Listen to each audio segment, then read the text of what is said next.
Le Dieu des esprits des prophètes est là. Oh my God. Nema adelo sepria kaleya seteria nema ata. Ore de macheke. Le titre de mon message ce matin, c'est la quête divine de la gloire.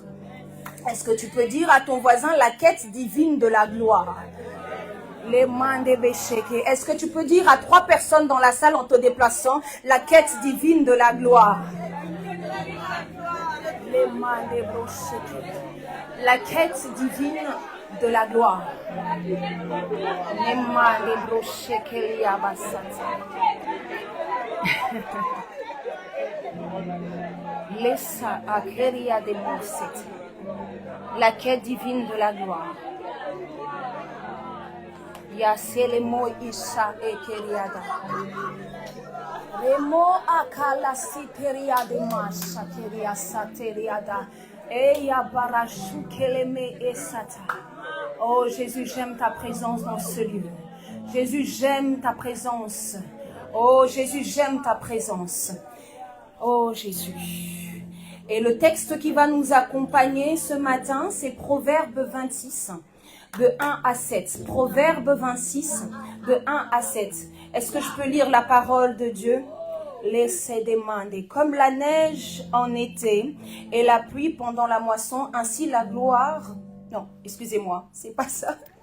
Attendez, hein.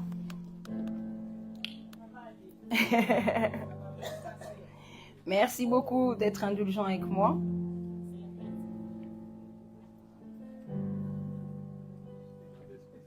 Amen. C'est Proverbe 25, excusez-moi. Voilà, c'est Proverbe 25, à partir de 1. Proverbe 25. Est-ce que vous l'avez tous? Merci beaucoup. Proverbe 25, je lis. Voici encore des proverbes de Salomon, recueillis par les gens d'Ézéchias, roi de Juda. La gloire de Dieu, c'est de cacher les choses. La gloire des rois, c'est de sonder les choses. Les cieux dans leur hauteur, la terre dans sa profondeur, et le cœur des rois sont impénétrables. Ôte l'argent, les scories, et il en sortira un vase pur pour le fondeur. Ôte le méchant de devant le roi, et son trône s'affermira par la justice. Ne t'élève pas devant le roi et ne prends pas la place des grands, car il vaut mieux qu'on te dise « monte ici » que si l'on t'abaisse devant le prince que tes yeux voient. Est-ce que tu peux dire la gloire de Dieu, c'est de cacher les choses? Et la gloire des rois, c'est de sonder les choses. Donc, comme je disais, le titre, c'est la quête divine de la gloire. Donc, je vais vous définir le mot quête. Quête, selon Larousse, c'est une action de chercher quelque chose ou quelqu'un avec ardeur. Ici, on va parler de la quête divine de la gloire. Donc, cela veut dire que c'est une action de rechercher avec ardeur la présence de Dieu, le caractère divin de Dieu, les œuvres que Dieu a préparées d'avance pour nous. Donc, est-ce qu'on est déjà d'accord sur le principe de cette quête? On ne cherche pas la gloire comme quelque chose qu'on peut vouloir posséder. Parce que c'est ça qu'on peut se dire. Quand on nous dit la gloire, on s'imagine des choses, n'est-ce pas? Et humainement, c'est normal parce qu'on se dit, quand on nous parle d'une bouteille, la bouteille, je peux la toucher, je peux la percevoir, je peux personnifier quelque chose. Mais en fait, c'est l'erreur qu'on peut des fois faire, c'est qu'on voit la gloire comme quelque chose à posséder. Non, tu comprends? Ok. On cherche la gloire, pas pour la posséder, mais on cherche Dieu et la gloire est la conséquence de sa présence. C'est parce que tu es dans la présence de Dieu que la gloire peut se manifester. Donc la gloire, c'est pas quelque chose que tu cherches à posséder, mais c'est plutôt quelque chose qui découle de la présence de Dieu lui-même. C'est le résultat d'une intimité avec Dieu. Et donc dans la quête de la gloire, c'est la quête de la transformation en Christ. C'est la quête de la transfiguration. C'est la quête, comme je vous disais, de la mutation. A contrariori, il y a aussi la quête qui est un peu plus humaine, qui est charnelle, de la gloire aussi. On peut alors à ce moment-là chercher l'approbation des hommes. On peut chercher du prestige, un statut. On peut chercher une puissance personnelle, vouloir démontrer des choses par nous-mêmes. Et cette quête alors, elle fait quoi? Elle vide ton âme. Cette quête, elle te rend dépendant du regard des autres. Cette quête, elle t'amène à créer finalement une sorte de compétition, des frustrations en toi. Parce que le but de cette quête n'a jamais été dès le départ d'être dans sa présence, mais le but de cette quête, c'est de satisfaire un besoin personnel. Pourquoi cherches-tu la gloire? Quel est l'intérêt dans ta recherche? Je me suis questionnée avec le souffle. Et vous pouvez vous aussi vous questionner. Et des fois, il faut pouvoir se questionner. Voir aussi nos intérêts. Parce qu'on a tous des intérêts au fond de nous. Peut-être des choses qu'on se dit, mais non, moi non. Mais on ne sait pas dans 5-10 ans qu'est-ce que vraiment on sera. Personne n'est à l'abri de tomber finalement. Ceux qui sont tombés avant nous n'ont pas été mieux que nous, moins bien que nous. Peut-être qu'à un moment, ce qui a peut-être manqué, c'est de toujours rester dans la présence de Dieu. Et c'est pourquoi Jésus dit d'ailleurs dans Jean 5, 44, « Comment pouvez-vous croire, vous qui tirez votre gloire les uns des autres? Comment pouvez-vous croire? La gloire, tu ne peux pas la tirer des uns des autres. La gloire, tu ne peux pas la tirer des regards des autres. » Et ce type de gloire, finalement, ne dure pas. C'est des glorioles. C'est les gloires qu'ont les Beyoncé. C'est les gloires qu'ont des stars. C'est des glorioles. Ce n'est pas la gloire. La gloire, c'est quelque chose qui est éternel. C'est quelque chose qui se pérennise. C'est un héritage, comme Lionel nous a dit. Ça, tu l'as, mais ça va jusqu'à tes enfants. C'est un héritage, la gloire. Et on nous a parlé de la gloire lors de la veillée. Pour ceux qui n'étaient pas là et pour ceux qui étaient là, je veux juste passer sur deux points qui étaient très importants, des deux types de gloire dont on nous a parlé. De la Shekinah, on nous a dit c'est la gloire du Fils. Et on nous a parlé de la Kavod. Je ne sais pas, je le prononce bien, papa? Merde. La gloire, c'est la gloire du Père. Et cette gloire, elle est invisible et on ne l'aperçoit pas avec les yeux charnels ou tes yeux. Tu l'aperçois avec les yeux de l'esprit. Parce que la Kavod, finalement, de Dieu, elle révèle la nature divine de Dieu. Elle rend l'homme plus entier et elle change ton poids.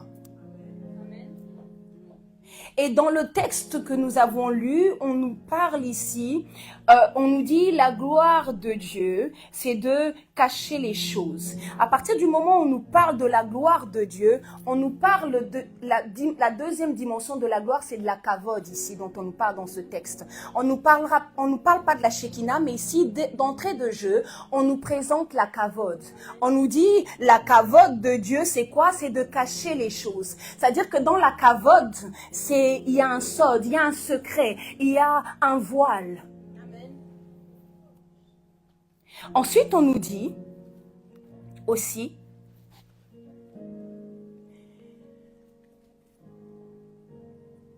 dans les Écritures que les choses cachées sont à l'Éternel, notre Dieu, et les choses révélées sont à nous et à nos enfants à perpétuité, afin que nous mettions en pratique toute la parole de cette loi. Donc la gloire n'est pas non plus un statut. La gloire est un héritage. Et c'est des choses que Dieu lui-même a cachées. Il les a voilées. Mais ce qu'il fait dans ce texte, c'est que malgré qu'elles sont cachées, elles sont voilées, il y a une invitation à venir enquêter, à venir sonder. Il y a une invitation, parce qu'on nous dit la gloire de Dieu, c'est de cacher, mais la gloire des rois, c'est de pouvoir sonder ces choses qui ont été voilées, qui ont été cachées. C'est pour ça, en fait, qu'on nous parle de la gloire. La gloire dont on nous parle, c'est une invitation à être dans sa présence. C'est une invitation à chercher Dieu constamment. C'est une invitation à rester perpétuellement dans sa présence. C'est de cette gloire dont on nous parle ici. Et le mot sonder provient du latin subndare, qui veut dire plonger, submerger. Donc quand on nous dit ici de sonder ces choses, ce qu'on nous demande, c'est de plonger dans la présence de Dieu, d'être submergé dans les eaux de l'esprit. Il y a une invitation pour la maison à chercher le Seigneur, à ne pas t'arrêter au dimanche seulement, mais à avoir une vie continuellement dans la présence de Dieu.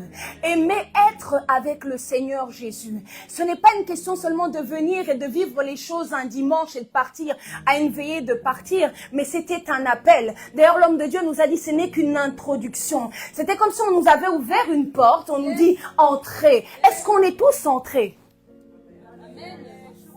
Amen.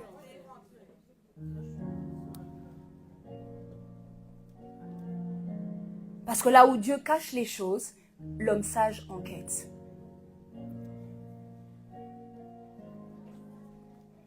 Et vous allez voir quand je ne sais pas si vous avez déjà eu cette sensation.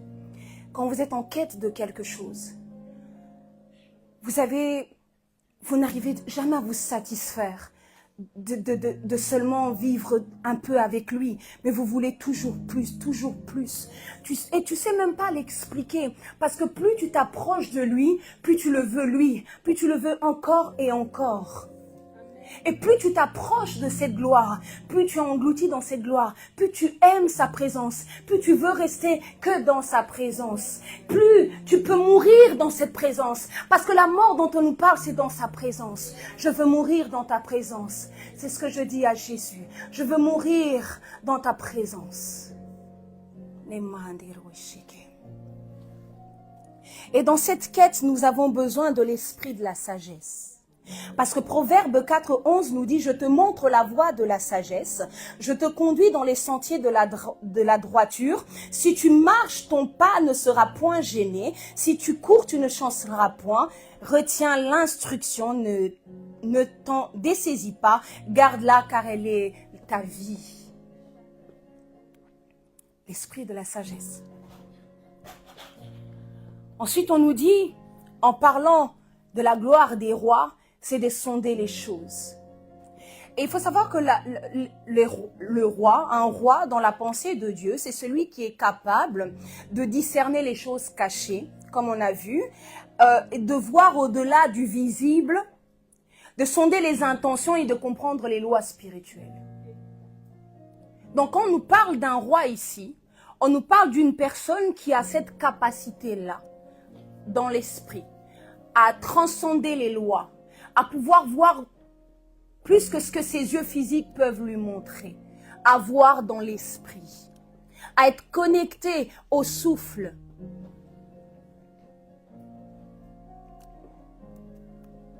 Et on peut le voir d'ailleurs dans l'Ancien Testament, que beaucoup de rois, soit, même pour ceux qui n'étaient pas des rois chrétiens, entre guillemets, ils avaient toujours des personnes qui avaient l'esprit de Dieu sur eux qui leur permettait de comprendre les choses et de voir dans l'invisible. On a la personne de Daniel, par exemple. Daniel qui a passé toute sa vie à côté des rois. Il a été un conseiller des rois parce qu'il avait en fait la capacité de voir. Donc ça veut dire que Dieu avait fait Daniel roi à son temps, même s'il n'en avait pas le titre sur la terre, mais spirituellement c'était un roi. Donc tu es un roi, c'est ça que je vais te dire. Le roi dont on parle, c'est toi, parce que nous avons avec le souffle cette capacité de pouvoir voir les choses, de pouvoir sonder les choses.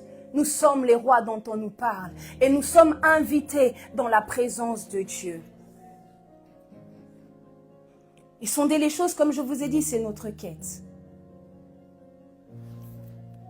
Et cette quête est rendue aussi possible par le souffle. Et 1 Corinthiens 2, 1-16 parle bien de ça. Je vais lire le texte pour ceux qui peuvent le prendre avec moi. 1 Corinthiens 2,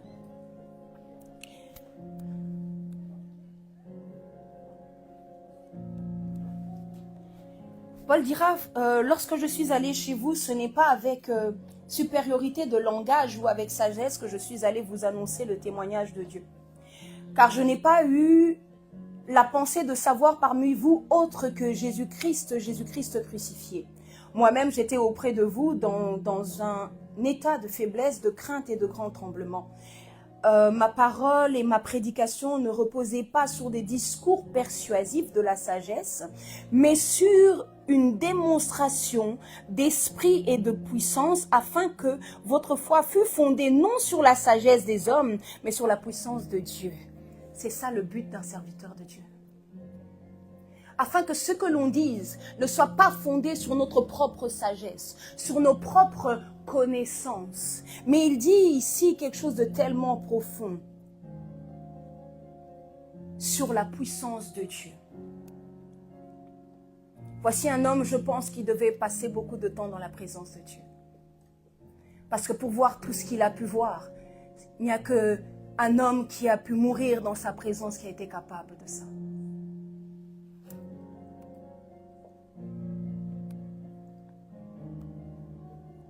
Et c'est aussi dans sa présence que nous recevons la révélation de qui est vraiment Christ, qui est vraiment le Messie. Parce que on peut tous marcher, mais avec quelle révélation tu marches? Je te pose la question, parce que tu peux demander à ton voisin, vous êtes très sérieux, avec quelle révélation tu marches? Quelle est la révélation que tu as de Christ?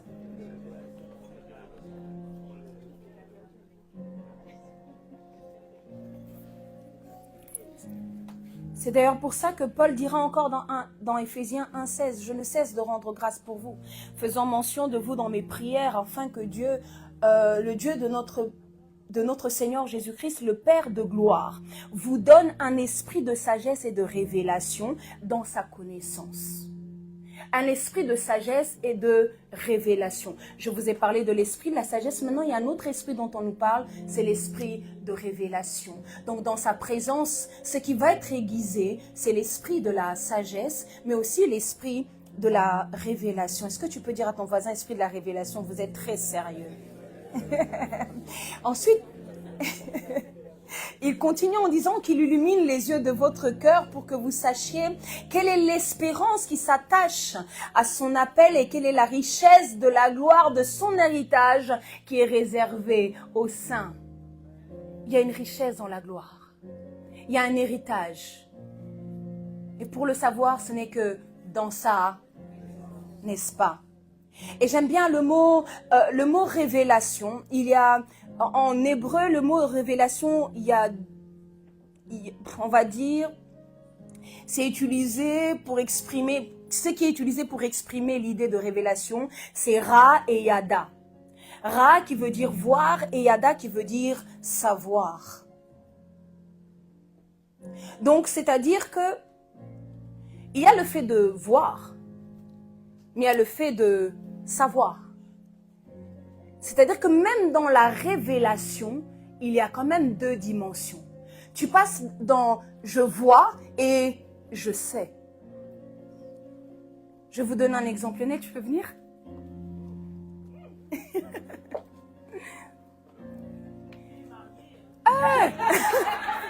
Manu, est-ce que je peux? Merci. Vous voyez tous Lionel? Vous le voyez bien? D'accord. Est-ce que vous pouvez tous dire que vous connaissez Lionel? Comment? À part sa femme. À part sa femme, on ne peut pas dire qu'on connaît Lionel.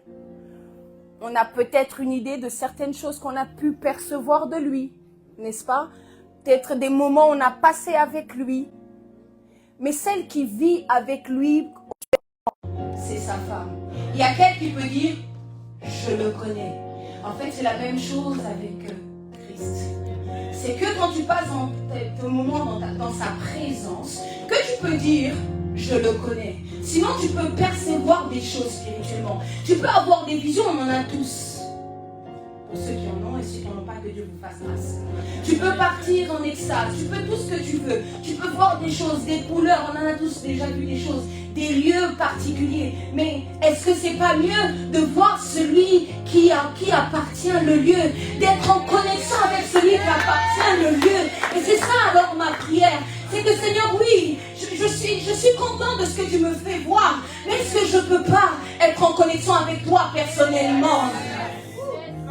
Merci Lionel. Est-ce qu'on peut l'acclamer? Merci Lionel.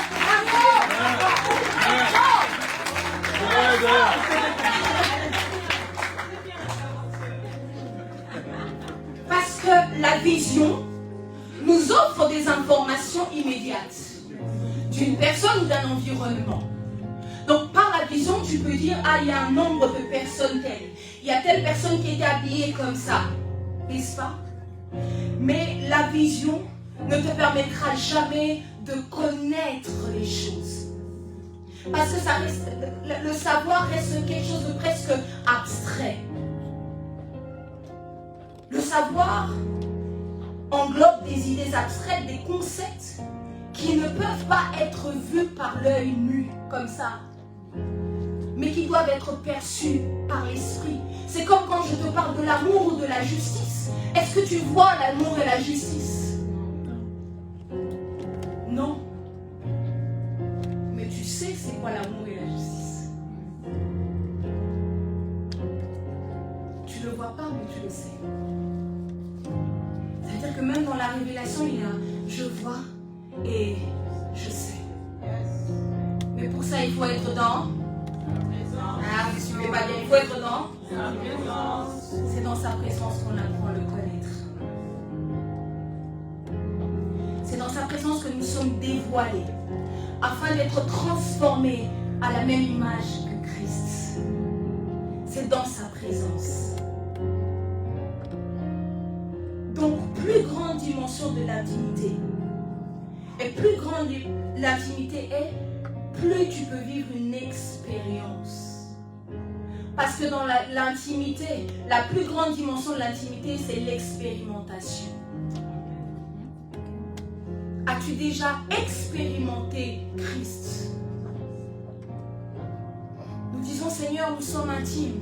Nous sommes tes intimes. Mais est-ce qu'on l'a expérimenté? Un homme qui est marié avec sa femme, ben, il s'expérimente. Pour ceux qui sont mariés, n'est-ce pas? C'est dans le mariage l'expérience.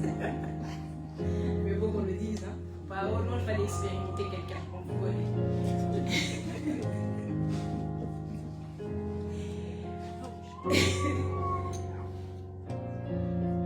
Alors, il faut que notre intimité devienne une expérience de vie avec Christ. Devienne une expérimentation.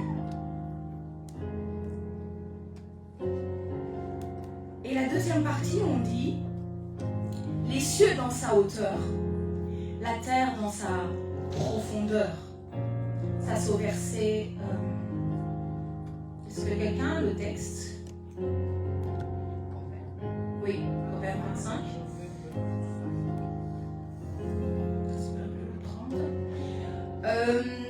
Au verset 3, on dit les cieux dans leur hauteur, la terre dans sa profondeur.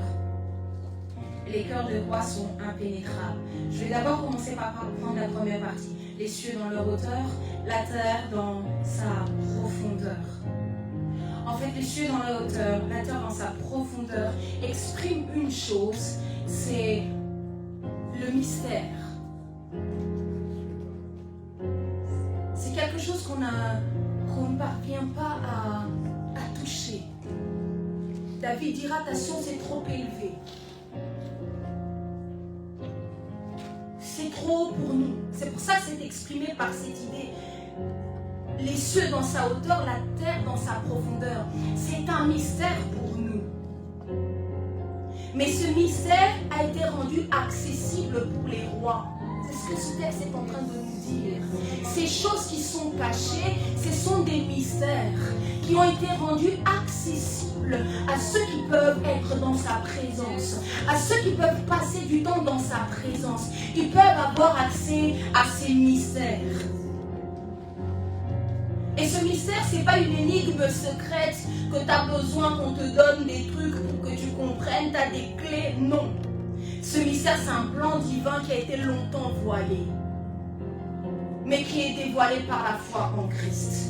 Ce mystère caché de tous les temps est la manifestation de Dieu en Jésus-Christ, qui révèle alors son plan de salut et offre la vie éternelle. C'est ça le mystère. C'est pour ça que Paul dira dans Colossiens 1, 24 à 28, « Je me réjouis maintenant de mes souffrances pour vous. Ce qui manque aux souffrances de Christ, je les achève en ma chair pour son corps qui est l'Église.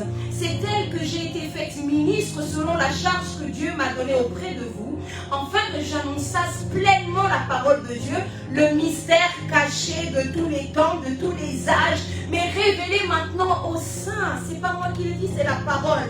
C'est là à qui Dieu a voulu faire connaître quelle est la glorieuse richesse de ce mystère parmi les païens, à savoir Christ en nous, l'espérance de la gloire.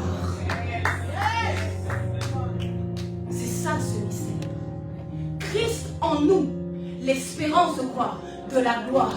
Donc cette quête-là, cette quête de la gloire, c'est en réalité Christ que tu cherches. Amen. La gloire que l'on cherche, c'est l'expérimentation de ce Christ dont on nous a tant parlé.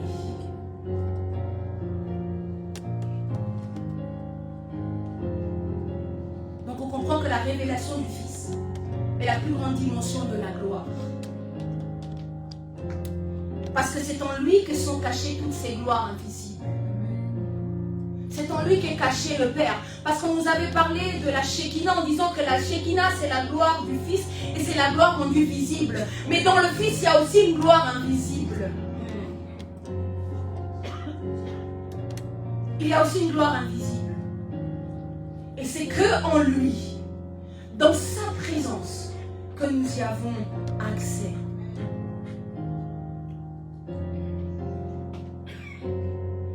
C'est d'ailleurs pourquoi Jésus dira dans sa prière sacerdotale que j'aime beaucoup dans Jean 17.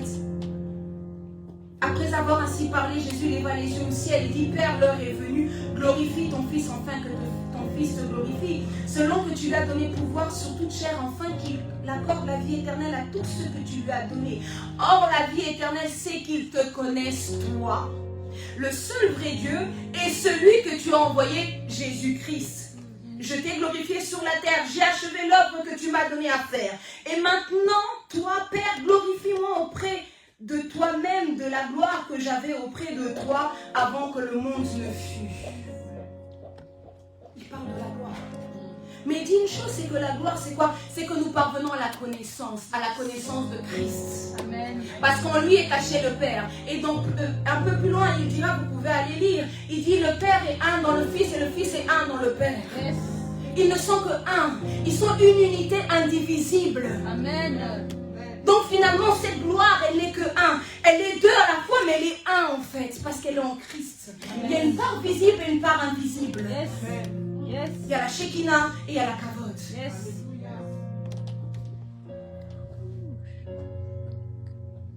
Parce que le but, c'est que nous connaissions comme nous aussi nous avons été connus. Finalement, la révélation découle d'une union.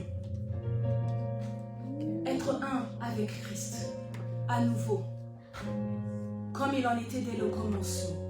Un avec lui, afin d'être un avec le Père. Parce que tu ne seras jamais un avec le Père sans être un avec le Fils. C'est le Fils qui est un dans le Père, avec le Père. Nous sommes un avec le Fils, afin d'être un avec le Père, par le Fils.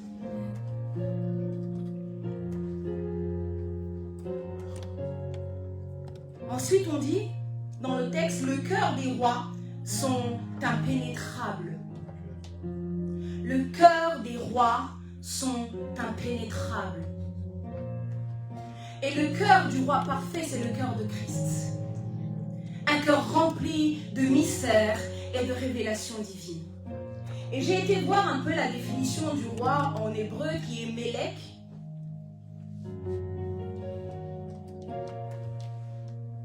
Et Mélek, c'est l'autorité qui descend du ciel. Et j'ai un peu regardé la structure du mot. Et dans le mot Mélek, il y a Mem, il y a Lamed et il y a Kaf. C'est la dernière lettre. Malheureusement, je n'ai pas un texte ici à vous faire, mais vous pouvez aller voir. Pardon? Merci papa. Mem qui veut dire le mystère. C'est les profondeurs. Lamed, c'est l'enseignement qui vient d'en haut. Et le kaf, c'est l'autorité. Donc ça veut dire que le roi dont on nous parle dans ce texte, c'est celui qui a l'autorité de procéder à un enseignement divin et des profondeurs célestes. Amen. Amen. Vous ne comprenez pas. Je vous parle des choses de l'esprit, c'est des choses de la gloire. Je t'appuie ou pas?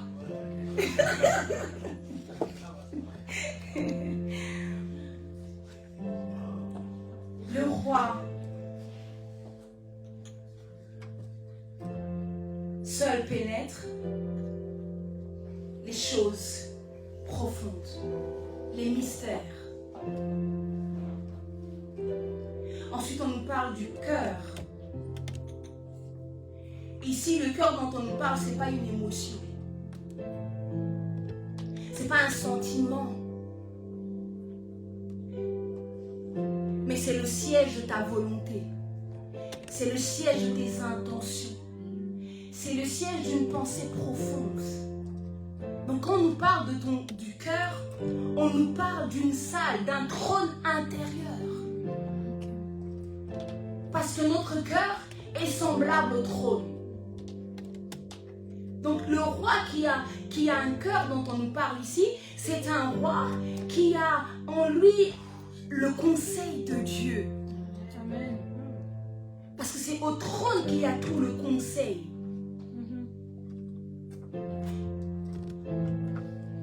Et c'est pour ça d'ailleurs que dans Proverbe 4, 23, il est écrit « Garde ton cœur plus que toute autre chose, car c'est de lui que viennent les sources de la vie. » Ça vient de là, parce que ton cœur est un conseil divin. C'est dans ton cœur qu'il y a le conseil de Dieu. C'est pour ça que tu dois garder ton cœur. C'est pour ça que ton cœur doit rester pur. C'est pour ça que tu dois garder ton cœur des blessures, de toutes ces choses-là. Parce qu'en fait, ça fait une interférence dans le conseil. Alors à ce moment-là, tu as un roi qui marche sans révélation. Tu as un roi qui marche sans connaissance. Mais si le roi dont on nous parle, c'est un roi qui a un cœur tourné vers Christ. C'est un roi qui est dans le conseil de Dieu.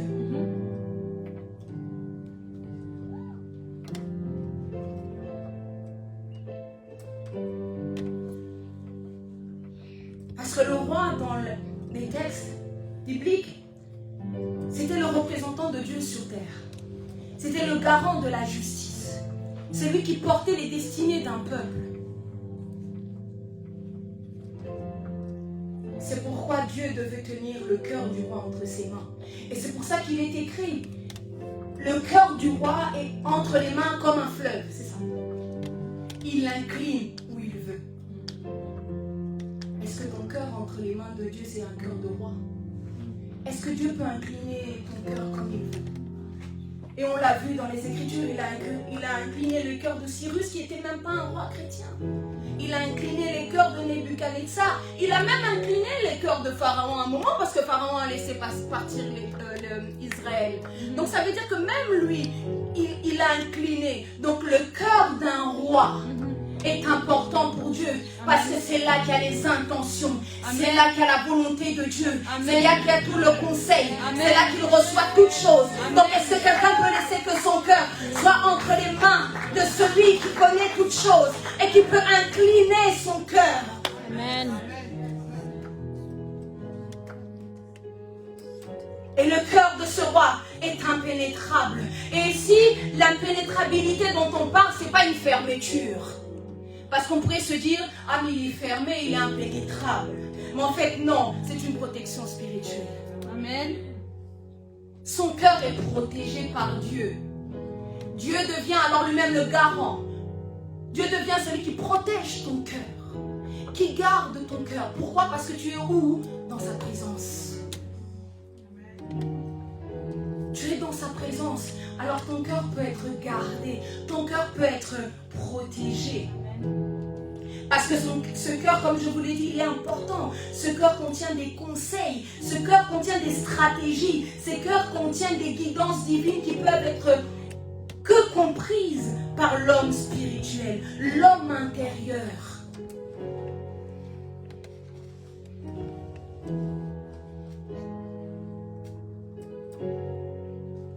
j'aime cette prière de David au psaume 139. Sonde-moi, ô Dieu.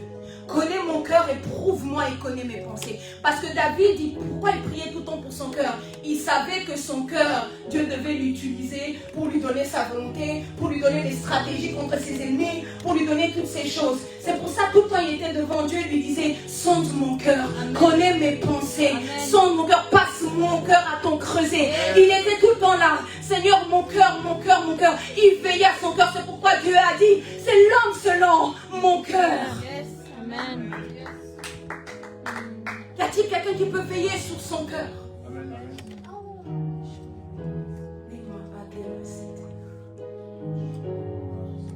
Et le cœur des rois, Yadabaché, il a plusieurs caractéristiques également.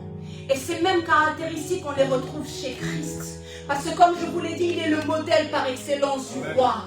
C'est Jésus. Et l'un des caractéristiques du cœur, c'est qu'il est discernant. Parce qu'il est rempli de la sagesse. C'est pour ça que Ésaïe dira, et l'esprit de l'Éternel se reposera sur lui, l'esprit de la sagesse et de l'intelligence, l'esprit de conseil et de force, l'esprit de connaissance et de crainte de l'Éternel. Parce que le discernement, c'est le fait de bien juger. Le discernement, c'est le fait de bien évaluer les situations. Le discernement, c'est le fait de bien évaluer ton environnement. Amen. Le discernement est important. Le discernement spirituel permet de réfléchir avant même de prendre des décisions à la lumière du Saint-Esprit et agir ainsi avec sagesse.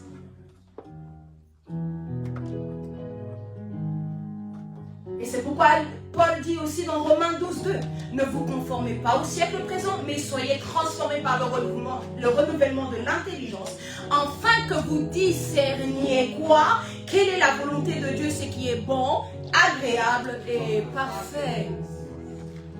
Afin que vous discerniez. Si ton cœur ne te permet pas de discerner, ça va être compliqué. Tu comprends maintenant que des fois tes combats, c'est juste parce que tu manques de discernement.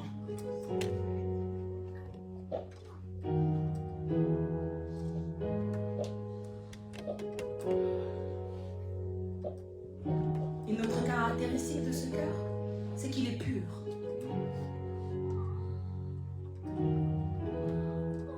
Pourquoi il va être pur? Pour que le jugement de ce roi soit juste.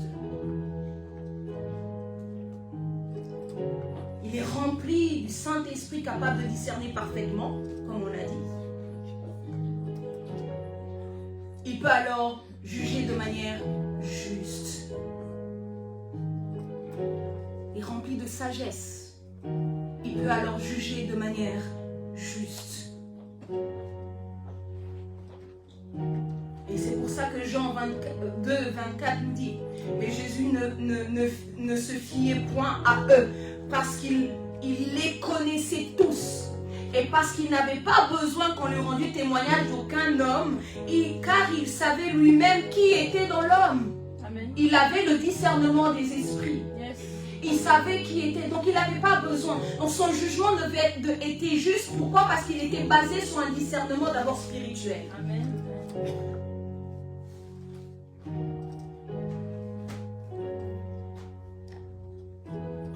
Ce cœur est pur parce que c'est un vase. C'est un cœur qui est passé par le feu.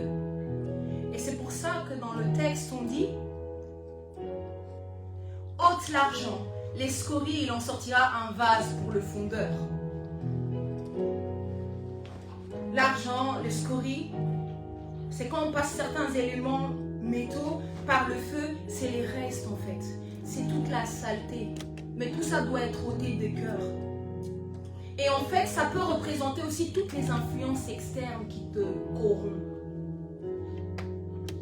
Ça peut aussi être tes propres pensées complètement erronées sur une situation, sur une personne. Parce que tu n'as pas bien discerné, parce que tu n'as pas eu un bon jugement sur la situation, tu décides de prendre des décisions, tu décides de faire ce que tu veux, parce que ton cœur est blessé, ton cœur est ceci, ton cœur est cela. Et tu prends du coup une mauvaise décision et il y a d'autres conséquences beaucoup plus graves finalement. Mais peut-être que dès le départ, si tu avais eu le bon cœur même envers une personne, parce que c'est la vérité. Quand déjà tu as quelque chose envers une personne, tous tes jugements sont erronés. Parce que tes jugements vont être biaisés par ta manière déjà que tu considères cette personne. C'est la vérité. Ça sera biaisé. Ton avis sur une personne sera biaisé. Même entre nous. Ah mais celui-là il m'énerve. Comme celui-là t'énerve, comme celle-là t'énerve, tout ce qu'elle va faire, tu auras un avis biaisé. Très peu savent faire la part des choses. Faut pas se mentir. Vous n'êtes pas d'accord avec moi? Vous êtes sérieux?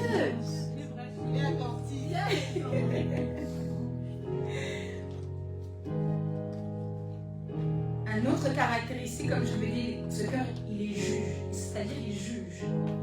Il ne juge pas n'importe comment, mais il juge avec justice et la vérité. Parce qu'il est conscient qu'il porte aussi la destinée du monde. Il est conscient du plan divin. Ce cœur, comme il est conscient de toutes ces choses et de toute sa responsabilité. C'est pour ça qu'Ésaïe, en nous parlant de Jésus, il a dit, il ne jugera pas sur les apparences. Il respirera par la crainte de l'Éternel, il ne jugera point sur les apparences. Il ne prononcera point sur un oui-dire. Mais il jugera les pauvres avec équité. Il prononcera avec droiture sur le malheureux de la terre. Il frappera la terre de sa parole comme d'une verge. Et du souffle de ses lèvres, il fera mourir le méchant. La justice sera la ceinture de ses flancs et la fidélité la ceinture de ses reins. C'est à ça que ressemble le cœur d'un roi.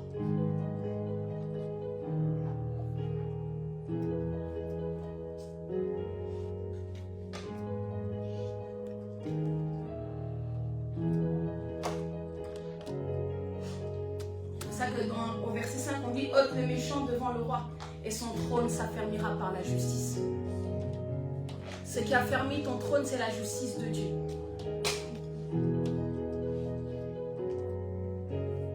C'est pour ça que le Seigneur dira « Nul ne tiendra devant nous. » Nul ne peut tenir devant nous, parce qu'on est des rois. Nous avons des trônes. Nous régnons avec lui. Nous régnons dans le conseil de Dieu. Amen. Nous avons un cœur pur. Un cœur qui nous permet d'être la centrale même de Dieu, par lequel le conseil de Dieu peut passer pour les nations, pour ta famille, pour les gens autour de toi, pour les gens au travail. C'est ça en fait notre but. Amen.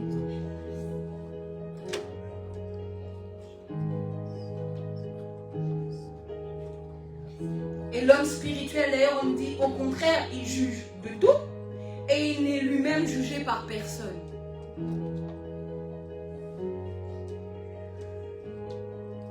Une autre caractéristique à ce cœur, c'est qu'il est humble. Il ne cherche pas son intérêt personnel.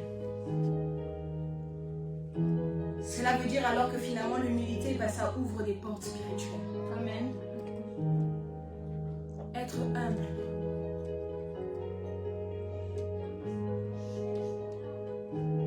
C'est Dieu qui l'élève et ce n'est pas lui qui s'élève lui-même. C'est pour ça qu'on dit, car vaut mieux qu'on te dise monte ici que si l'on t'abaisse devant les princes. Pardon, ne t'élève pas devant le roi, ne prends pas la place des grands, qu'il vaut mieux qu'on te dise monte ici. C'est-à-dire mieux vaut que tu attendes que Dieu t'élève. Il y a un temps où Dieu va t'élever. Attends ton temps. Même si tu vois ton voisin être élevé avant toi, ce n'est pas grave, c'était son temps. Mais toi aussi, ton temps arrivera. Et pour ça, ça va demander beaucoup d'humilité parce que plusieurs d'entre nous seront élevés. Mais ça va demander qu'on ait des cœurs humbles pour être joyeux pour les autres aussi. Ce que Dieu fait dans leur vie, c'est important. Et c'est pour ça qu'il est écrit, la crainte de l'Éternel enseigne la sagesse et l'humilité précède quoi? La gloire. Donc l'humilité nous permet d'entrer dans la gloire. L'humilité nous permet de rester dans la gloire. Amen. Parce que l'orgueil fait quoi? Précède la chute.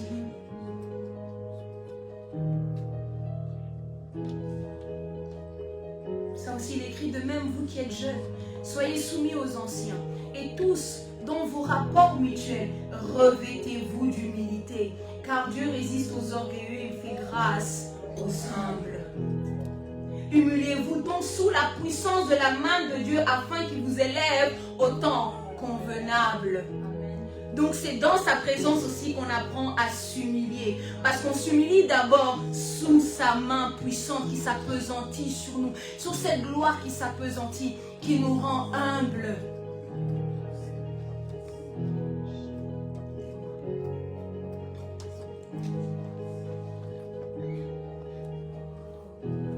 Parce que le but, c'est que nous soyons élevés sur un trône de gloire.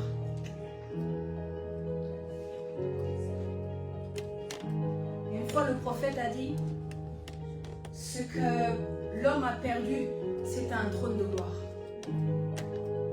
Et c'est ça que nous devons récupérer, un trône de gloire. Et je ne sais plus si vous vous souvenez de la parole qui nous a été donnée pour cette année, c'est de posséder notre trône de gloire. Amen. C'était ça qui nous avait été donné comme la parole qui allait conduire toute cette année. Posséder un trône de gloire.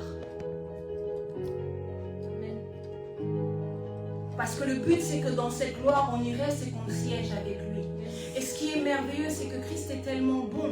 C'est qu'on a perdu notre trône, mais lui, il nous donne son trône en partage. Mais quelle humilité! Il est d'abord le premier à être humble. Il nous donne son trône en partage. On est devenu co-héritier de la même promesse que lui. Amen. Cette gloire que lui il a, il veut la partager avec toi et moi. Amen. Quelle humilité!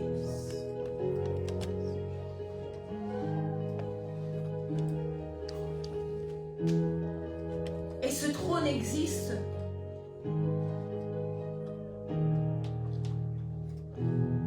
dès le commencement.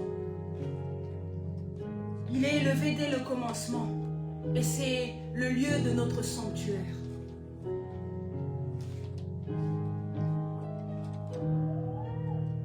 Parce que le but, c'est qu'en possédant ces trônes, comme on nous avait dit, c'est que nous puissions nous aussi régner sur la terre comme lui règne dans les cieux. Afin que nous devenions à même de devenir ses empreintes sur la terre. Une réflexion de Christ sur la terre. Parce qu'il règne, nous régnons aussi.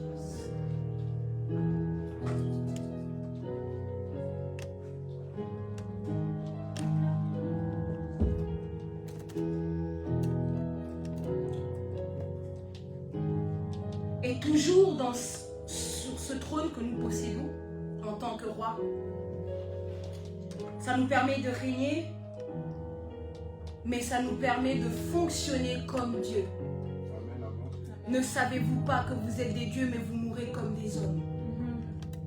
Et on nous a enseigné que Dieu n'est pas un nom, mais c'est une fonction.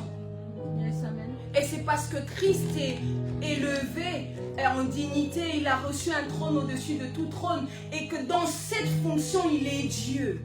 Donc lorsque tu reçois un trône, tu peux fonctionner comme Christ, fonctionner comme Dieu. C'est-à-dire que la gloire va venir quoi? Actionner la divinité en toi, le divin.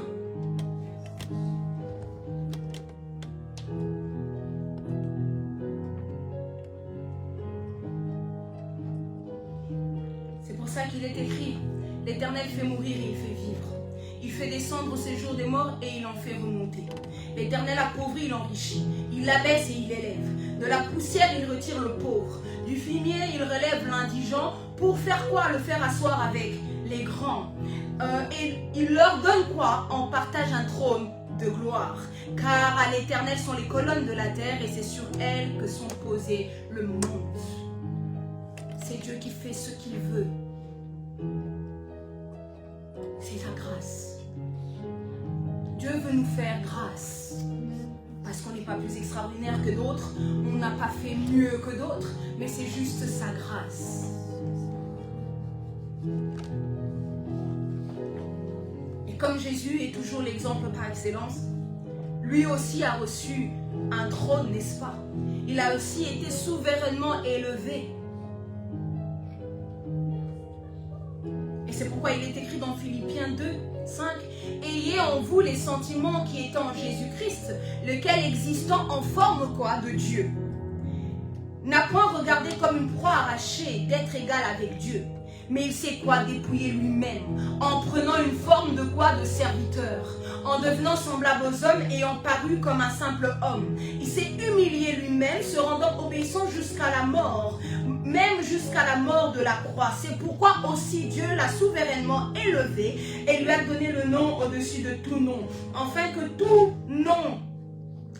qu'au nom de Jésus, tout genou fléchisse dans les cieux, sur la terre, sous la terre, et que toute langue confesse que Jésus-Christ est Seigneur, à la gloire du Père. La gloire du Père. Et c'est pourquoi alors Paul dira, finalement j'estime que les souffrances présentes ne sauraient rien être comparées à la gloire à venir qui sera révélée pour nous. Parce que face à la gloire, tu te rends compte que les souffrances présentes ne sont rien. Les problèmes qui peuvent venir te déranger ne sont rien face à la gloire. Les diagnostics médicaux ne sont rien face à la gloire. La mort n'est rien face à la gloire.